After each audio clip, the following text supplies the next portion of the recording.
कथिए सजाओला नगर अयोध्या से, कथिए जनकपुर धाम गे माई। जब हमारे राम भगवान और हमारे सीता जी के शादी होते हैं तो उस समय बहुत ही चीजों से सजाया जाता है हमारे अयोध्या नगरी के और मिथिला नगरी के।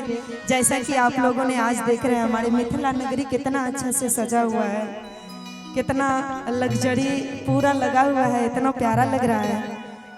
और उस समय की बात है पूरा सोना और हीरा से सजाया गया था और इस गाना में दर्शाया गया है। बहुत ही प्यारा सॉन्ग है और ये कहेंगे जरा गौर फरमाइएगा आप लोग कि कथिए सजाओला नगर अयोध्या से, कथिए जनकपुर धाम गे माई। कथिए सजाओला सीता जी के मारबा, कथिए से अइलै बरे आतगे माई। क्या बात है, एक ताली हो जाए जोरदार इधर से। क्या बात है,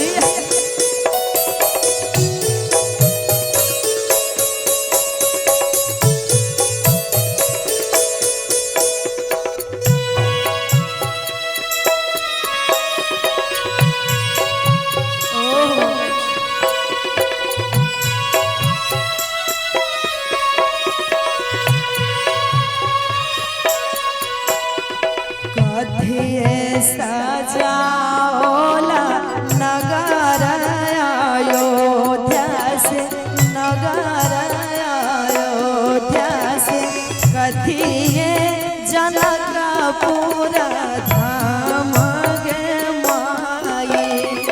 कथिए जनकपुर धाम गे माई। कथिए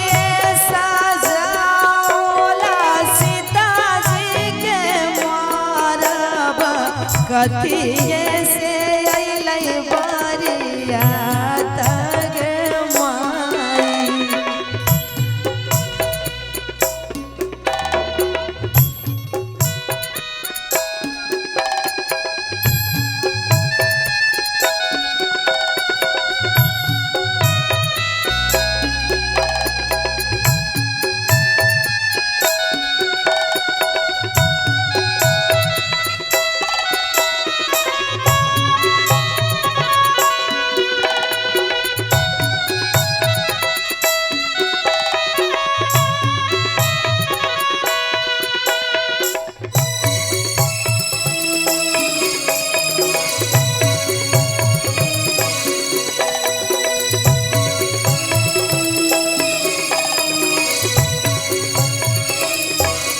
और कहेंगे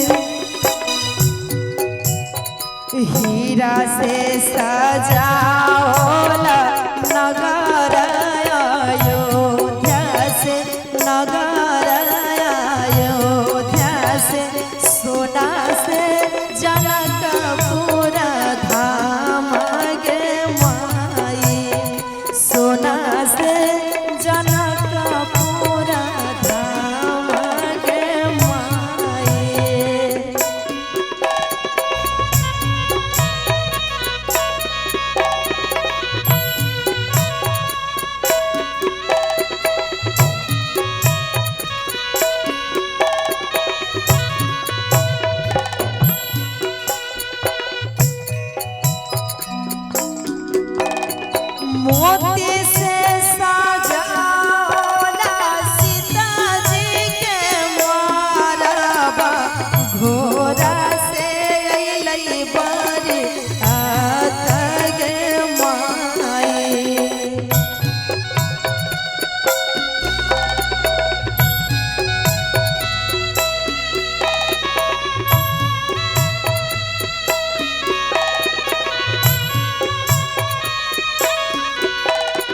मोती से सजाओला सिया जी के माराबा हाथी से अइलै बरियात गे माई।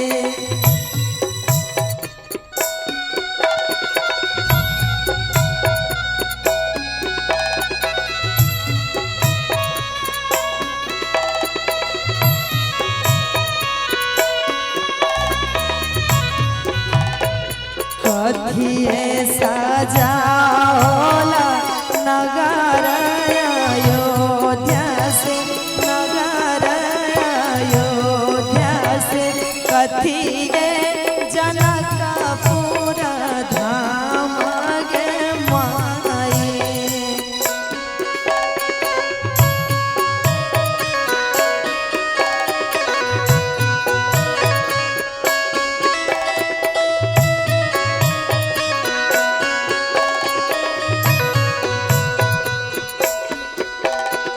कथिए जनकपुर धाम गे माई।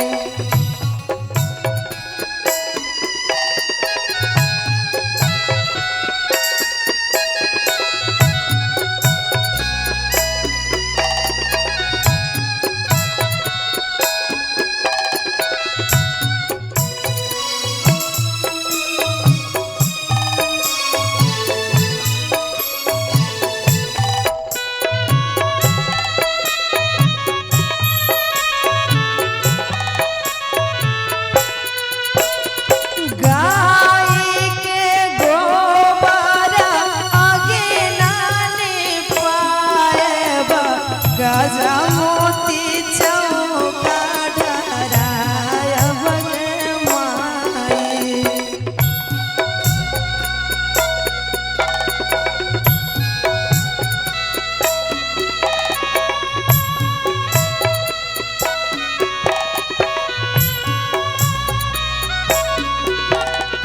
अब हो बजनिया भैया बजाबा बजाओगी, बजाबा बजाओगी।